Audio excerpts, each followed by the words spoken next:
Hello guys, I welcome you once more again to my channel. Today we are going to look at the key features of a function. Most functions have the same features. The domain, range, x-intercept, y-intercept, and all that. So almost all the functions do have linear, quadratic, exponential, absolute, trig function, and all of it will have the same behavior. So I'm going to use this graph to define the key terms. So when you talk about the domain is a set of all the x values. So when it's graphed and you're looking for the domain, you're moving from left to right.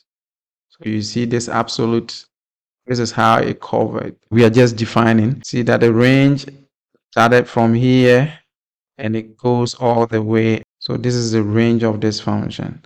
So a range is a set of all y values. The x-intercept, where do the red line, where did it cut the x-axis? It cut it here at -1, +3. The y-intercept, where did it crosses the y-intercept here, -1. The positive interval, the origin is the guideline. So anything above is a positive. Anything below will be the negative interval. The maximum value is the highest point the graph reach. Or you can say when it's like a valley, a mountain, a hill, we have maximum, and when we have a valley, we have a minimum. So this one, there is no maximum because it's like going down. So we have this minimum here. This is a minimum. You see that this line is coming all the way down. So downwards is it increasing, and upwards, up the hill, is the increasing. And most of the time when we ask for decreasing and increasing, most of the time student tends to read or write the values in the y-axis. So when you're increasing and decreasing, it kind of is the ground level. So we are using the x as be mindful of that. And then the axis of symmetry, which line cuts this into two equal parts. So you could see that here, this line here, which is 1, it cuts this into two equal parts. So as you go here, is the same as you the half here. So that line is the axis of symmetry. Now let's go ahead and use it to solve examples. So we have a quadratic graph, and we would like to find our domain. So I have done a very good video on this domain and a range. I'll link it to the description. Look at it, but we are still going to look at it once more again. So the domain, as we said, is the x-axis. So here, going from left to right. So this is the domain. But before you do that, you can go ahead and label here. As we are going here, it's increasing. So it's positive infinity. This is the negative infinity. Here is negative side, so negative infinity. And here is positive infinity. So the domain is starting from here all the way to here. So you see that if we have a bigger graph, it's going to be widening and widening. We can say that the domain is negative infinity to positive infinity.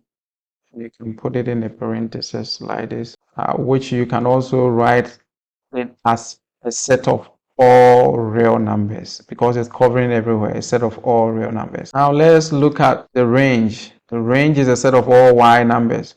So we see that this parabola, the red curve here that you see, it did not go all the way down. It started from the bottom of here. So it started from here and it goes all the way up. And I have to know that this is 0. So for the range, it started here and it turns around. It started there and turned around. So we will use the bracket because we are sure it turns around over there. So that's close. So 0, and it goes all the way up, positive infinity. And it's approaching. We don't know where it's going to stop. That's the reason why we use parentheses here. All right. So here you can also say that is a set of all real numbers greater or equals to 0. X-intercept, this is the x-axis and this is the y-axis. So it cut here, so 0. So the x-intercept is 0. The y-intercept is also cut it at the same point, so that is also 0. The upper half and the upper down, that give us the positive and the negative. So here the positive, realize that all this thing is up here. All of them are positive. There is nothing for the negative interval. So the positive interval is going to be the same as the domain. Positive interval is going to be negative infinity to positive infinity, which you can say a set of all real numbers. The negative interval, as we are starting from the origin, we realize that it didn't come over here. So there's nothing for the negative interval. Realize that this is just like a valley. So here, the maximum, there is none. Minimum, right there. So the minimum, if you want to write it as a point, 0, 0. But you can write it as y is equals to 0. Because when we talk about how high, how low, it's on the vertical, so we have to be the y. So we say y is equals to 0 for the minimum. Increasing, if you look at it carefully, you see it was coming down and then it took off. So the increasing is this portion that is increasing. Though it stop here, but as we said, it can open, it keep on open, so it's going to be everywhere. So for the increasing, the interval is approaching 0, and then it's also to the positive interval. Here we cannot use this one because the kind of is approaching. We are not sure it's approaching. It's tailgating, so we have to use the parentheses. For the decreasing, realize I started from up here and then it comes all the way down. When it gets to the 0, it starts going up. So started from the negative infinity and then around the 0, it starting going up.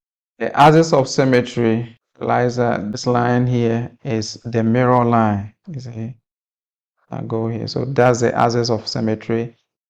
Is the x that divides that. So the axis of symmetry is x is equals to 0. Thank you for sticking with me all the way to the end. Please go ahead and subscribe and hit the notification bell so next time I drop a video, you'll be right here studying with me. Bye bye.